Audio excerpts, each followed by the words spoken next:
You're making. Don't be afraid.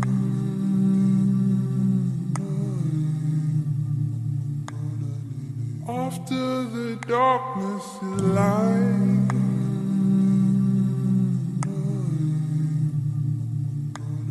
So don't you be afraid.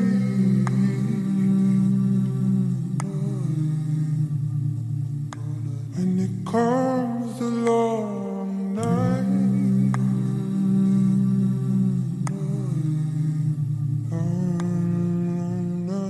But if you try, you'll surely grow to heal past the sorrow that been keeping you low. You will also grow, grow, grow. Now, here's a little story I got to tell. Hope and light as we bring in episode number 59. How do you do? Welcome back. It's good to be back. This is Giants Amongst Us, a place where we share in the unique human experience. And this is where you're going to hear real stories that are told by real people just like yourself. No matter where you're at right now or how deep a hole there is, there's always a rope to grab. It's just a matter of how you're going to use it. And the feeling I got after I would write an incident that happened growing up, it was like the world was lifted off my shoulders and I became addicted to that feeling.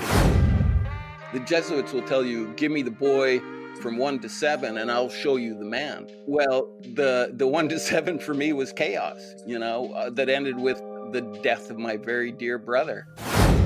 I hope you all are doing well. And if this is your first time tuning into the show, we appreciate you. Kick your feet up. Please do stay a while. If you've listened to the show before, if you've been here before, if you're no stranger, you are appreciated just the same. And I want to thank those of you who have reached out, wanting to share your story, interested in sharing your experiences with others in the hopes that maybe your words and some of the things that you've been through and some of the lessons you learned can help somebody help themselves in their current situation. That's what it's about, growing with one another, building with one another instead of tearing each other down. Each one, teach one, and we are the ones that are able to create those new possibilities. Let me not stall it out too much longer. I just want to point anybody who is interested in learning more about the show, if you want to just look more into what we're doing and find us online. All of the different ways that you can find us online, you'll find the links in the show notes. All right, I believe the stage is set now. Today, Patricia joins us, and she has a story to tell. That we were still a nice, normal family. In other words, my parents were in denial that the husband of their oldest daughter was a pedophile. I have 3 sisters, one 10 years older and my senior, and she was married. One was 17 months older, and one was 10 years younger than me. And I think my parents were aware of the ongoing inappropriate remarks and innuendos, and my brother-in-law's accidental walking into the unlocked bathroom when my sister and I were in there, but I don't think they knew the full extent of his behaviors. Ladies and gentlemen, this is Patricia and her story. Patricia, thank you once again for wanting to be a part of this. You could have been doing anything. You could have been anywhere, but we're having a little sit down and talking some story. And yeah, I'm just looking forward to you unpacking some more of your life's journey and some of your experiences. What made you, what molded you, and what shaped you into the woman that sits before me here today. We spoke a couple days back. So yeah, I'm really looking forward to it. Thank you again for being a part of it. Welcome to the show. Thank you. Just to kind of unpack some of your life story. If you don't mind sharing a bit about where you come from and some of your background and a bit of how it was for you growing up. Okay, well, my background, I grew up in Illinois. Then my parents moved to Colorado. And that's kind of when things started to go downhill. How about if I give you the name of the book, the title of the book, and then go from there? Yeah, that's perfect. You can take it however you want to take it. Yeah. Okay, it's called We Were a Nice Normal Family, a Memoir of Recovery from Complex PTSD and the Generational Trauma of Narcissistic Abuse. It's a long title. It is, but I guess in a short, compact way, explains and unravels what you had to deal with and you had to suffer very, very early on in your life. Right. It was really early on. The title is meant to suggest that despite there being ongoing sexual abuse in the family, that we were still a nice, normal family. In other words, my parents were in denial that the husband of their oldest daughter was a pedophile. I have 3 sisters, one 10 years older and my senior, and she was married. One was 17 months older, and one was 10 years younger than me. And I think my parents were aware of the ongoing inappropriate remarks and innuendos, and my brother-in-law's accidental walking into the unlocked bathroom when my sister and I were in there. But I don't think they knew the full extent of his behaviors. So the reason that I wrote this book was because I wanted to let anyone know who's ever struggled in a relationship and couldn't quite understand why. If you've lived through a childhood sexual abuse and found yourself repeating painful patterns in adulthood, especially in the way you relate to others, I want you to know you're not alone. I do remember you bringing that up when we spoke, that even years later, a few of the men that you involved yourself with, and then you started to see those same type of behaviors, the narcissism, the abuse, and it seems to be that way sometimes for people. They can come from a dysfunctional background, they could come from an unhealthy and abusive household, and later on in life, they seem to gravitate to a partner who mirrors or resembles what they were involved with once upon a time. Right. My dad worked 2 jobs, so he was gone quite a bit, but my brother-in-law and my sister were there much of the time. So my brother-in-law was the one who was basically the role model for me. And I believe that men were all about sexuality and putting women down. In essence, misogynist. Did you happen to raise the issue to anybody around you, like a family or just any adults that were in your life that you felt that maybe could have put a stop to it or intervened? When it became apparent that my 17-month-old sister had been abused at an early age, my parents sat down with the brother-in-law and the sister and asked him to cease and desist. But them not knowing that he was pathological, they believed that it would work, but it didn't. I don't know how that makes a child feel when you do turn to somebody and you're not getting the help maybe that you would have wished for, and in a sense maybe feel like your voice wasn't being heard or it wasn't significant enough, and sometimes I could just prevent somebody from even wanting to speak out the next time around. You feel as if the cries or the concerns of yours are just falling on deaf ears. Right, exactly. And with nobody doing anything about it, it was kind of like, okay, this is normal. This is what's supposed to happen. And I didn't realize until I was 27 years old and in therapy that I was a statistic and had been sexually abused, because I thought there was somebody like that in everybody's family. So I thought it was normal. Wow. What lifted that veil to where you started to see, wait a minute, this isn't normal. This isn't something that anybody should be going through? I really didn't learn that until later in life, because when I was 6 years old, my brother-in-law kissed me on the lips. And I was mortified, and I repeated what I'd heard a woman say to a man on a movie that I'd seen the day before. "You fool." And I ran out of the room as fast as I could and I hid. But that's what I think about when women talk about their first kiss. So that was difficult to deal with. I think my older sister was aware of her husband's predilection, but I believe that she hoped his behaviors would subside with time and maturity, but they didn't. So I basically had my brother-in-law as a person to follow and know about men. And a misogynist is a person who shows hatred, prejudice, or contempt for women and girls.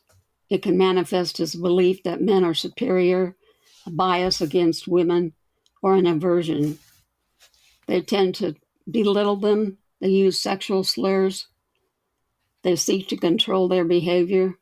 And these were the, I guess if you want to call him that, the role model, but this was the adult in your life that was the one of influence, and to pattern those kind of behaviors and that kind of a sickness was, like you said, it kind of warped your perception of the way life should be and the way that humans or just people should interact with one another. The interpersonal relationships is what I mean to say, is that really taints it. You went through this at an early age. You were 6 years old. So how did this affect you when you were going to school? Did you have trouble interacting with the children? Yes, it did. As a matter of fact, I was so paranoid about what was going on. I didn't think that anybody was supposed to talk about sexuality and that sort of thing. So some of the boys would say things to me, and I would just pretend like I didn't know what they were talking about, or I would ignore them.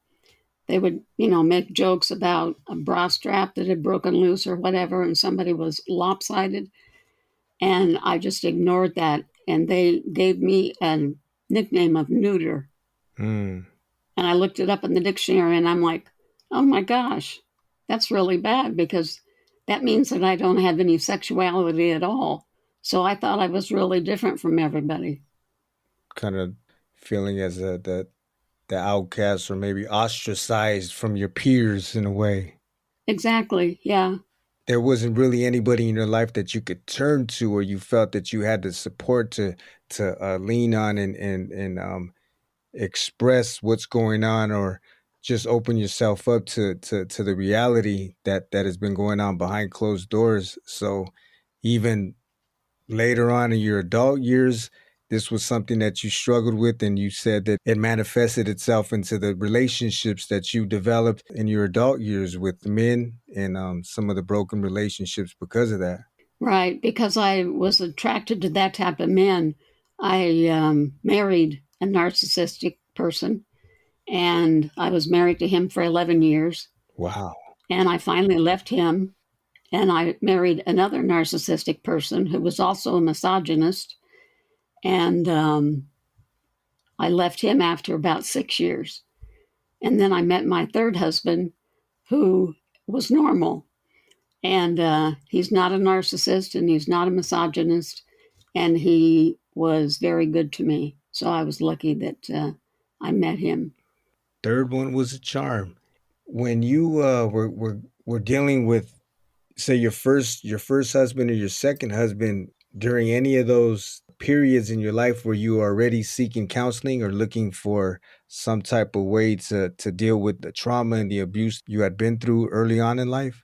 Yes, I sought counseling quite early in that time frame as a teenager and up until I was probably 28, 29 years old. I had ongoing therapy. That's what I said when I learned that I was a statistic, because my therapist told me that I had been sexually abused when I was that age. So it was kind of a surprise to me because I'd learned about kids who'd been sexually abused and I thought really bad, about it. But then I realized I was one of them and I was like, oh my gosh. You were involved with therapy in your teenage years. Yes, Was that your choice, or did somebody intervene? mine. And did it manifest in other ways, symptoms like, say, depression, or were you spoke of paranoia or the anxiety in? Yeah, I had complex PTSD from about the age of 6 on, and Wow. I've been dealing with that my whole life. And that includes depression and anxiety and a myriad of other things. Wow.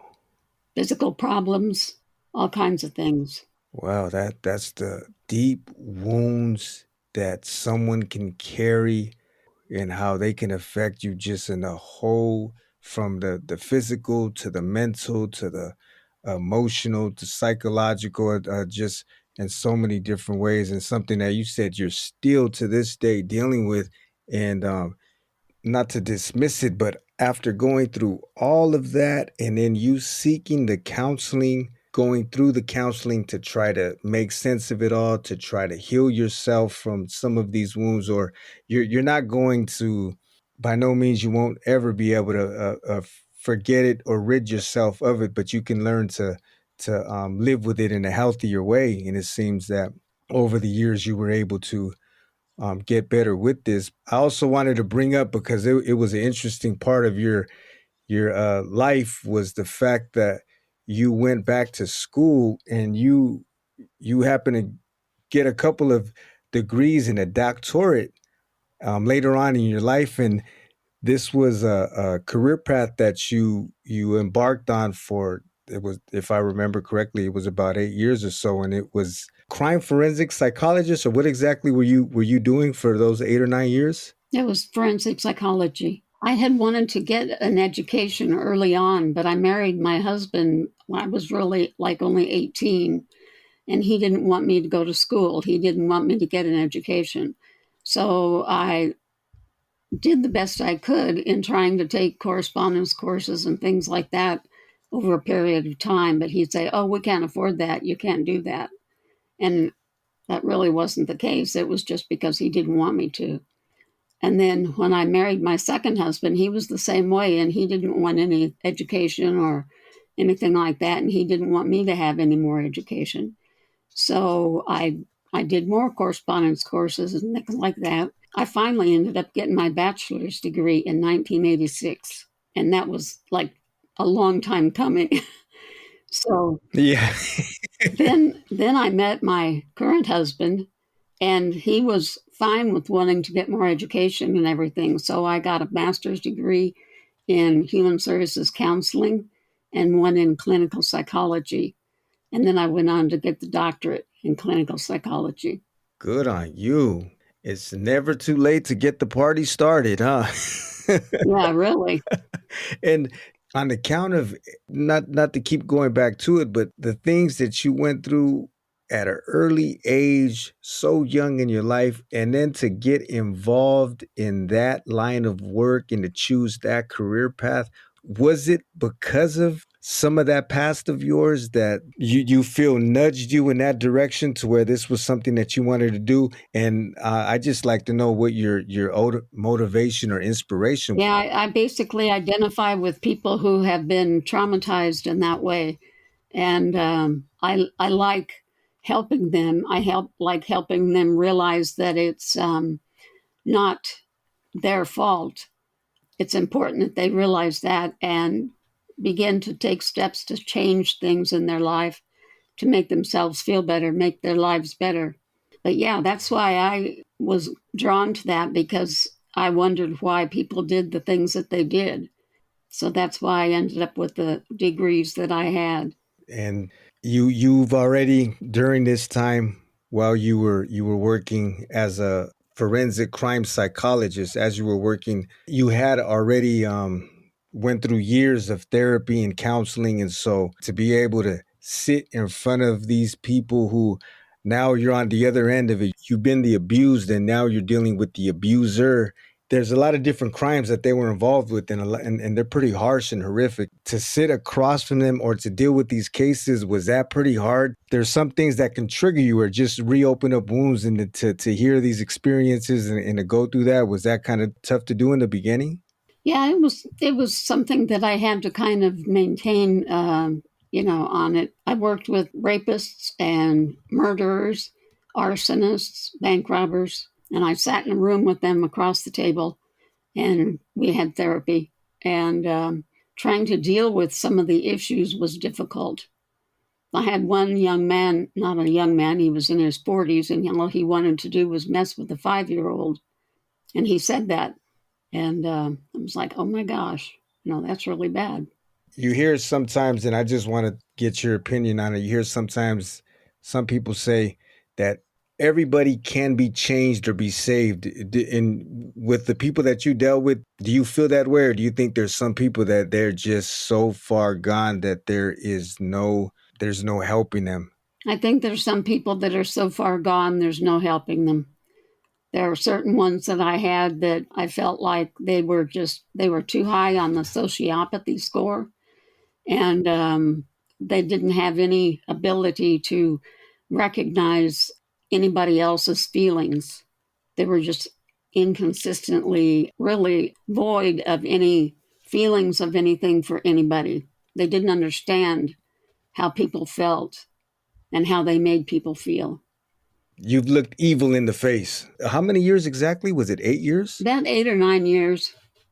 Yeah, that's a long time. And also just how you're able to turn, or if you were even able to turn that off after a day's work and to be at home with your husband to enjoy a dinner or to go out and enjoy yourself and not have that weighing on your conscience. If you have a heart, which I know you do, this is going to be taxing on you in all sorts of ways. And I wonder how you were able to balance that out, or if you did have trouble at sometimes just being able to enjoy life away from it without that being a constant whisper or echo in the back of your head or just on your conscience. Yeah, it was difficult at times. I went through periods of time when I was kind of depressed over it, or I had nightmares about some of the issues that the patients talked about.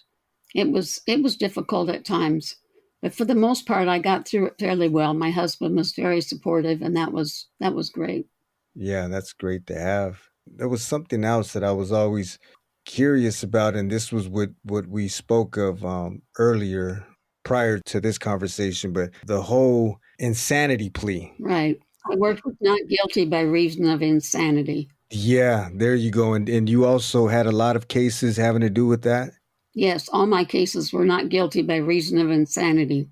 Oh, all of them were? Yeah, I had a caseload of that. Oh, wow. Okay. I was just fascinated when I heard about you and your career path in this, because like I told you, this is something that I follow along. When my wife and we watched, as I shared with you, true crime. And so did you notice any patterns that they shared, whether it was upbringing, whether it was things that they went through early on in life? Did you see certain things that a lot of them had in common? Yeah, most of them had some form of abuse as a child, either emotional or sexual or something that was not right in their childhood. That was a common theme.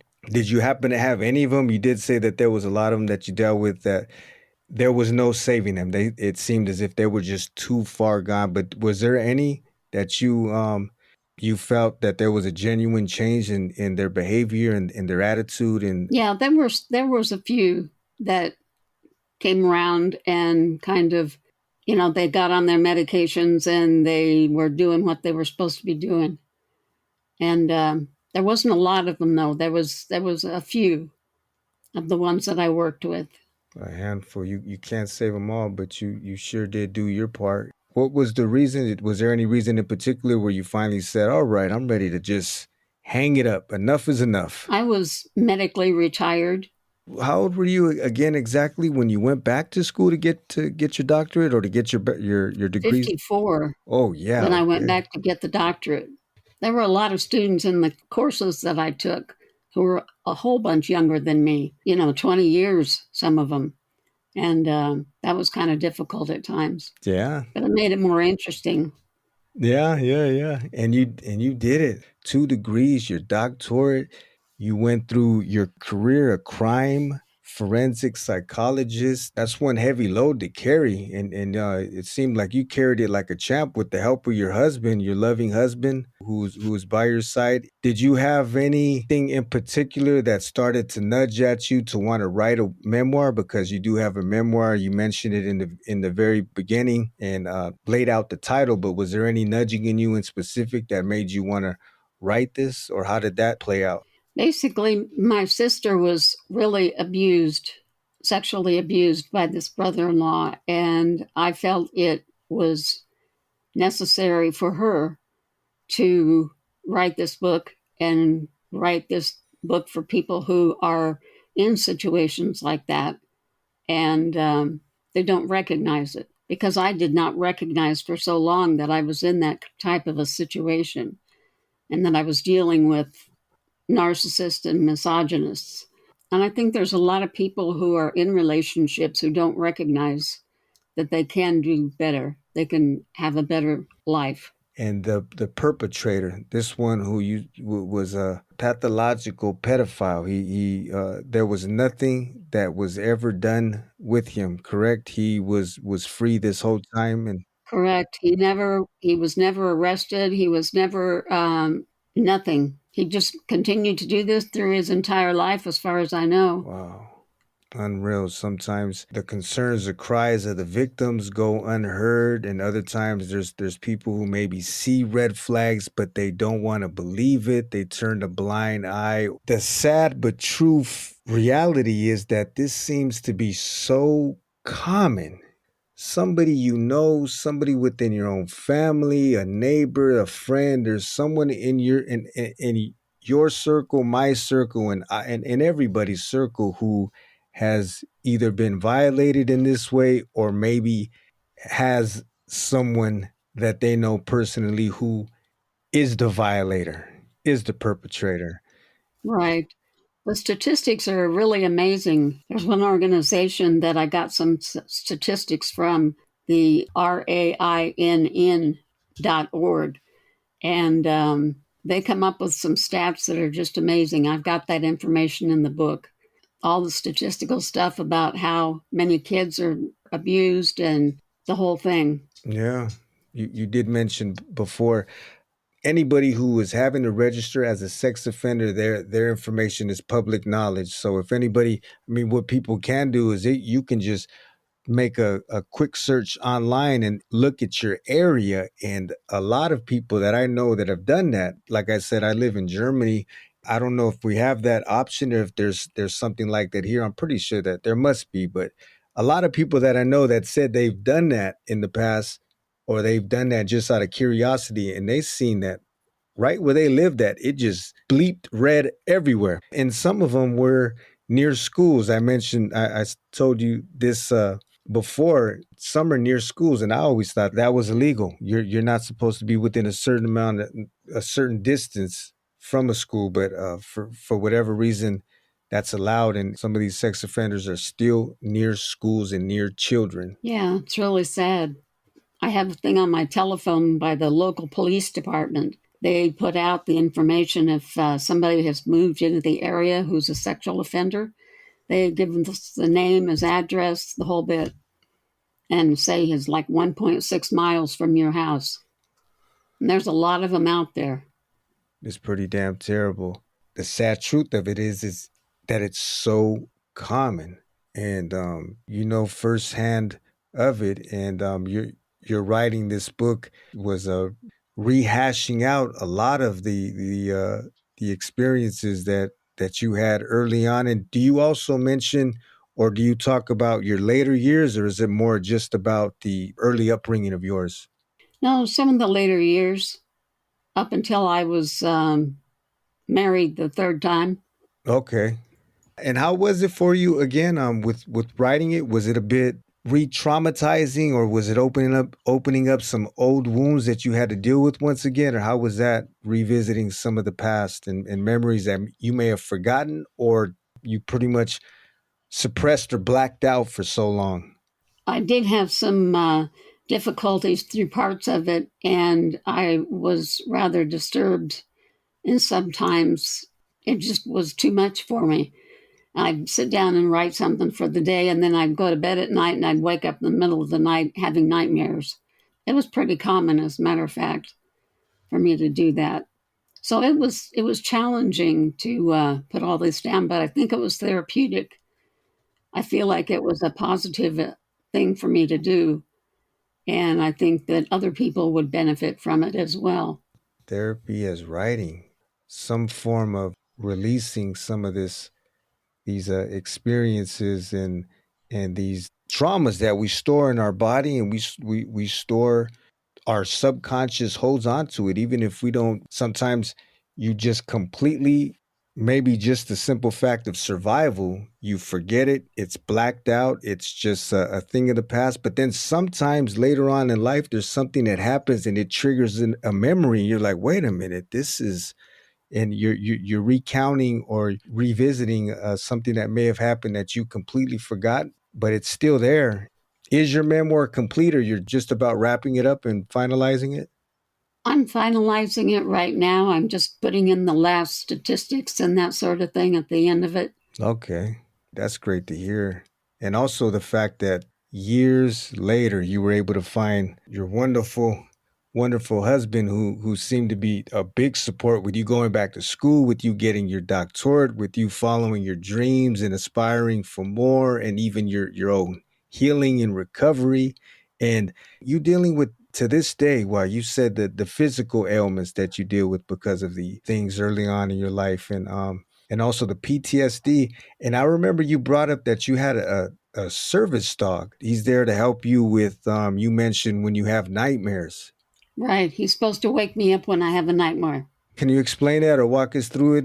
Well, when I have a nightmare, I get kind of agitated and talk and say things, and he's supposed to come over and lick my face and tell me to wake up.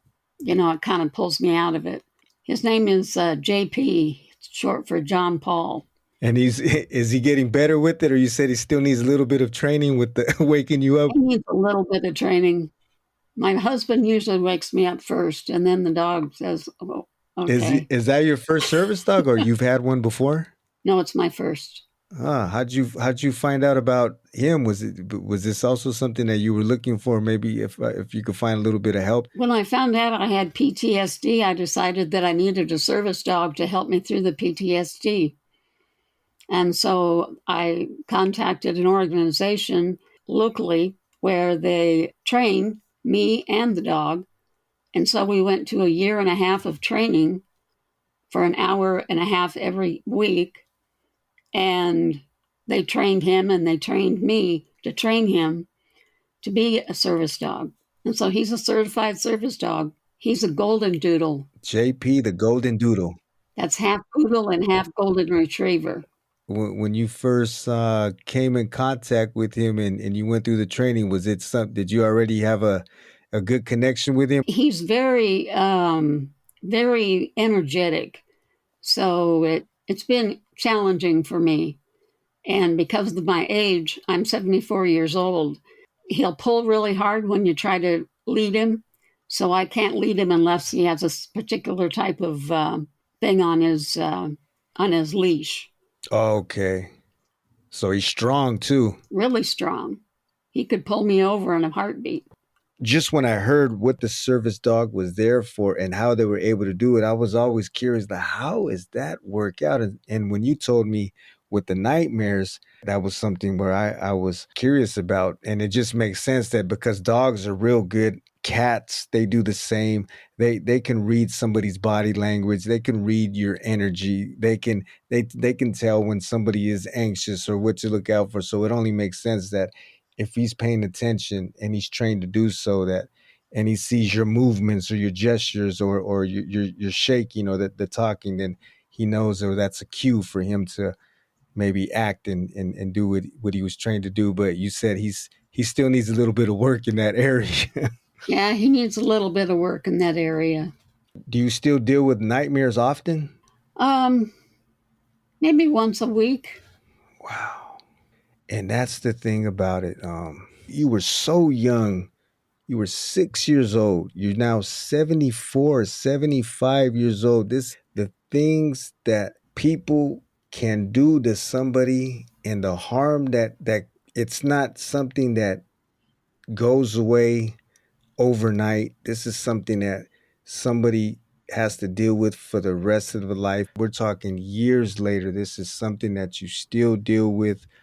Through all of it, you've managed to go back to school, get your degrees, get your doctorate. You were able to find love the third time, to find a genuine in a beautiful relationship, and you were able to still live a life that seems to be fulfilling and meaningful despite everything that you went through. And that's a beautiful thing to hear. And as it sounded like that was a part of you also writing the memoirs, because that you want to be that voice for anybody else who's going through something and it seems as if nobody's listening, or I have no outlet, or it seems for them that there is really no light at the end of the tunnel.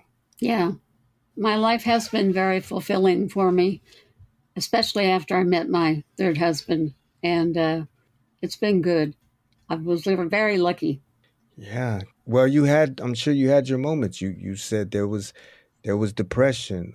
You still deal with the nightmares, but you're not rolling over and just tucking yourself in a corner and crying, woe is me. I'm sure you had those moments, and there's nothing wrong with that, but you still seem to live the full life, 74, and still kicking. There are times when I feel like just going in, crawling in the bed and pulling the covers over my head. Sometimes I do that. I think you're allowed to. There's a time and a place for everything. You get it out of your system, I guess you could say. And then you get back to whatever it is you feel is necessary to attend to.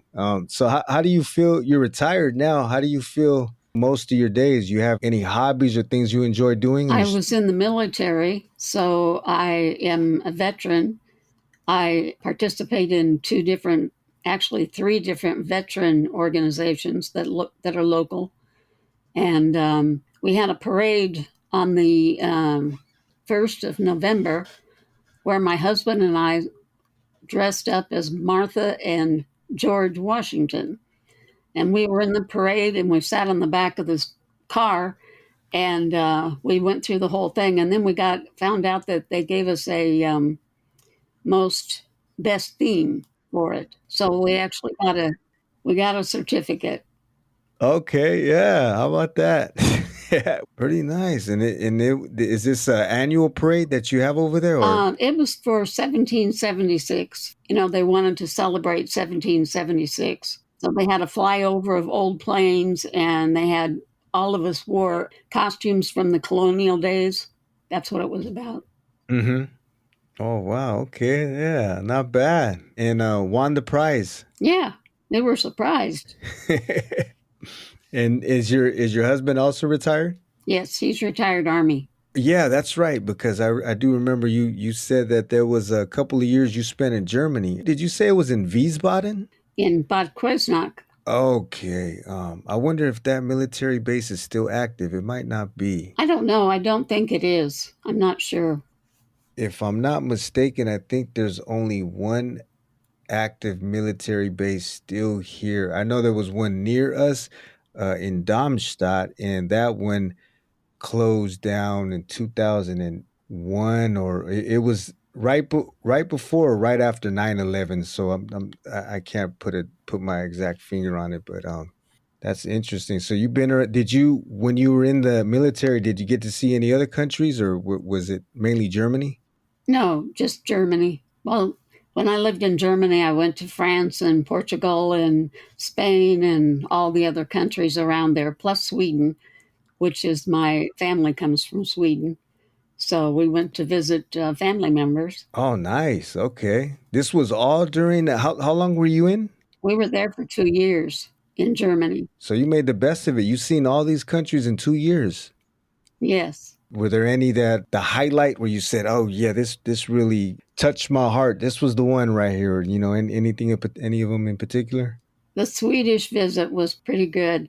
It was amazing because they have really, really fantastic desserts, and everybody in the family made a dessert and they brought it, and they wanted us to try every piece. And so if we did, and we took a second of anything, they would say, "Well, why do you take a second of theirs and not of mine?" So we were like filling our faces with desserts. As long as you went there with a sweet tooth, right? Yeah. Had to have a sweet tooth. But that's what Swedes are about. So That makes sense. That's nice. I'm always interested in experiencing other cultures, foods, countries, and that's one thing that's been nice since we've been over here. We've got to see a lot of different neighboring countries and even some countries that on the other side. But it's always a treat. It's a plus. It's a big world out there, and when you're able to see something different, why not? Yeah, really. I don't know if I brought this up, but the trauma and the abuse that you went through and the counseling you spoke about, and you spoke about writing the memoir in a way that was therapeutic, and even with the help of your now husband, he also has been very supportive and helpful with your recovery and your healing process. Were those the key components to help you deal with, cope with, and better live with the things that you had to deal with when you were younger? Yeah, I think all of those were part and parcel of it. And they were all very important pieces that kind of combined it together for me to be able to get through it. For you, with the therapy and the counseling, was it more talk therapy, or did they also give you tools, certain tools to help out? Like, say, if you were feeling triggered or you were feeling as if you were losing your bearings on your things that you were dealing with emotionally and inside? The therapy that I found the most helpful was psychodynamic, and that was talk therapy. They also did cognitive behavioral, which I don't find helpful at all. So, but I did do really well with the person who did the psychodynamic.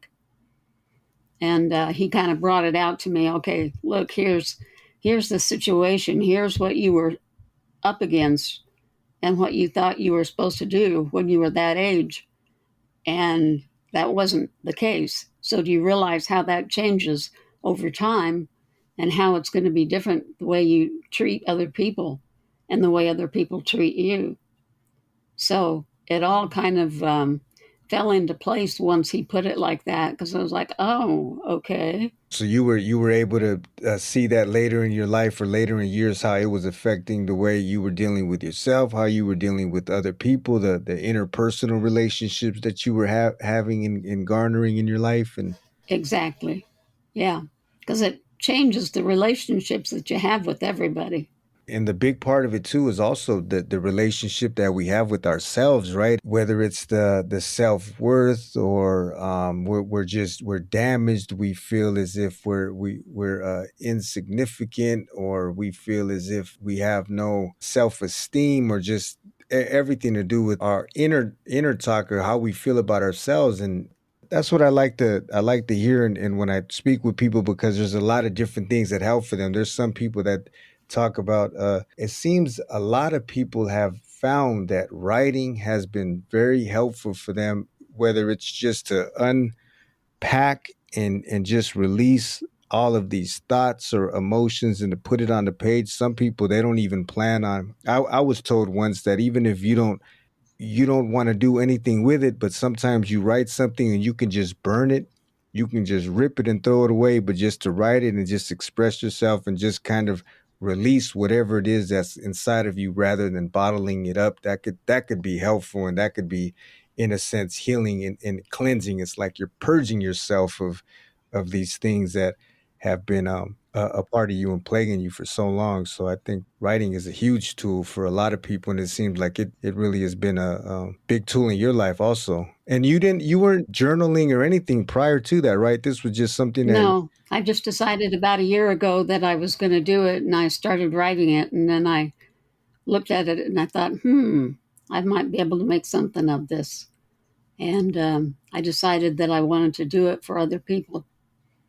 And so it's been about a year coming. Yeah, about a year.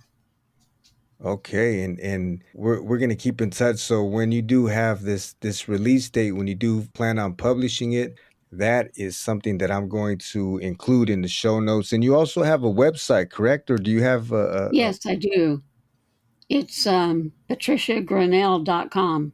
and is this where you share some writings, blog posts, or Yes. you have any topics in general, or things that you write about Mainly about complex PTSD and about violence, domestic violence, all the issues that are in the world that people need to be aware of, just kind of like that.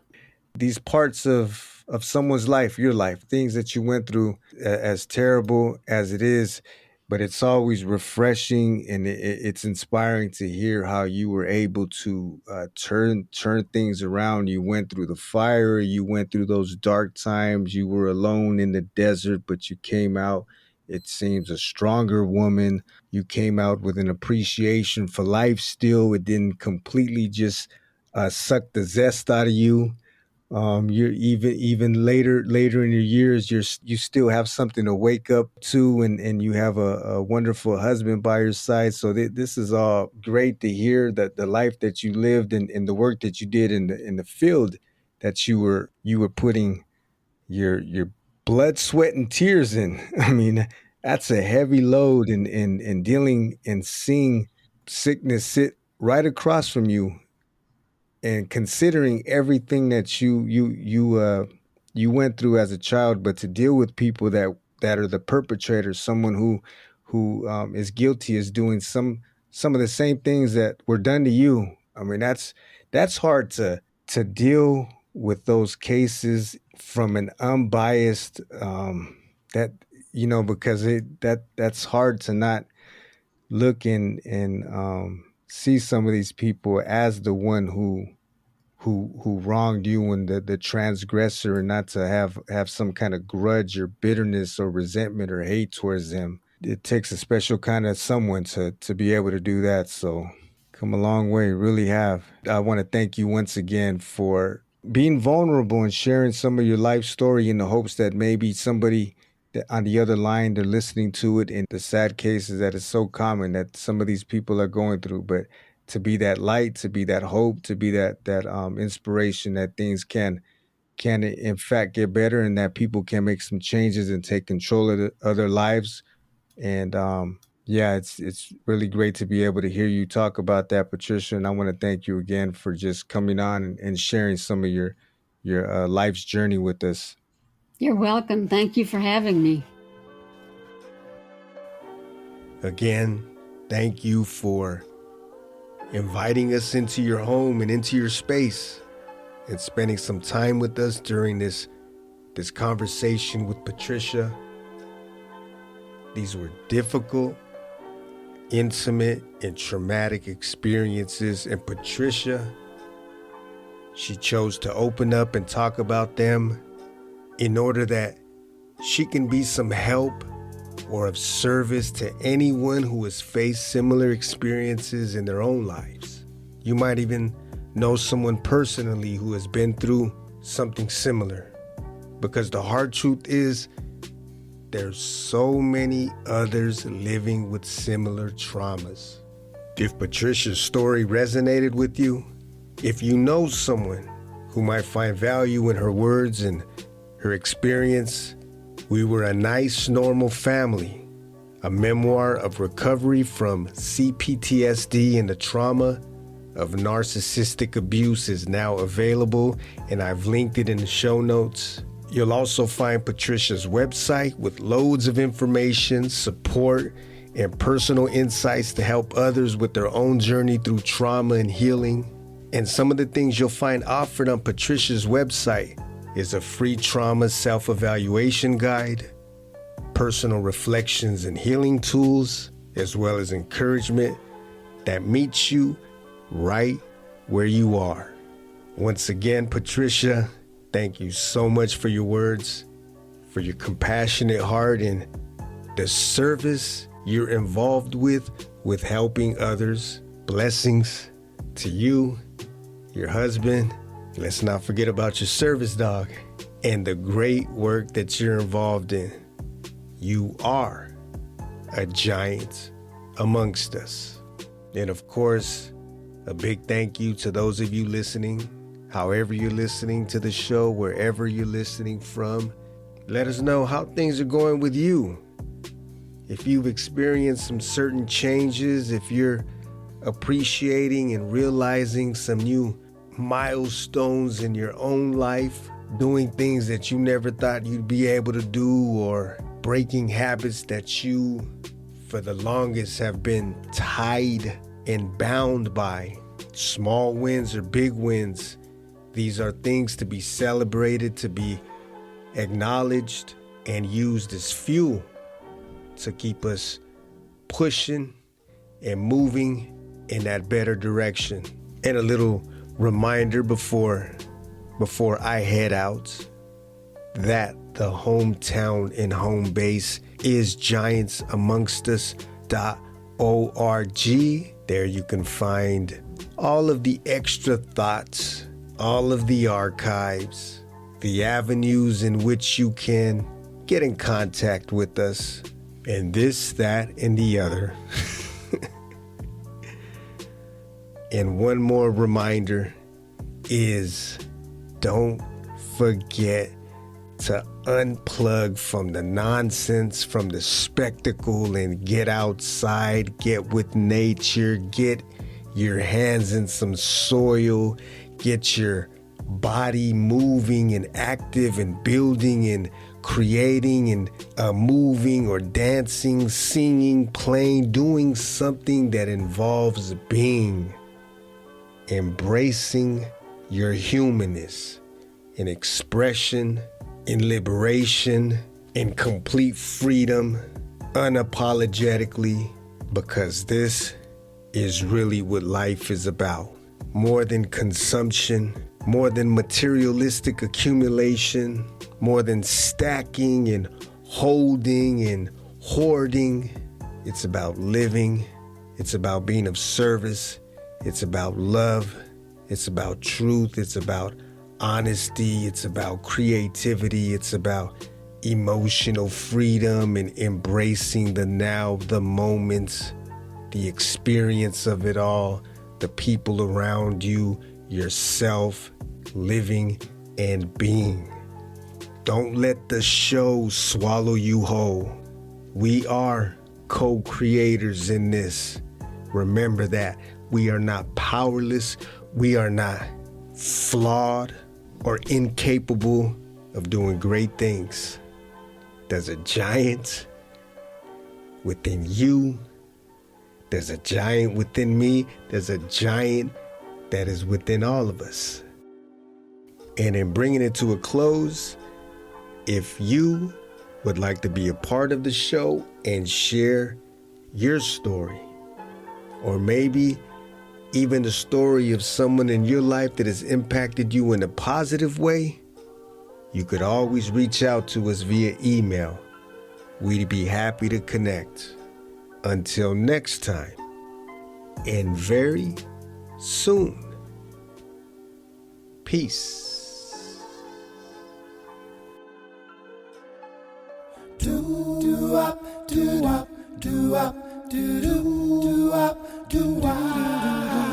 I'm looking for a sign to know I'm on the right road. Ain't seen no sign since Jericho.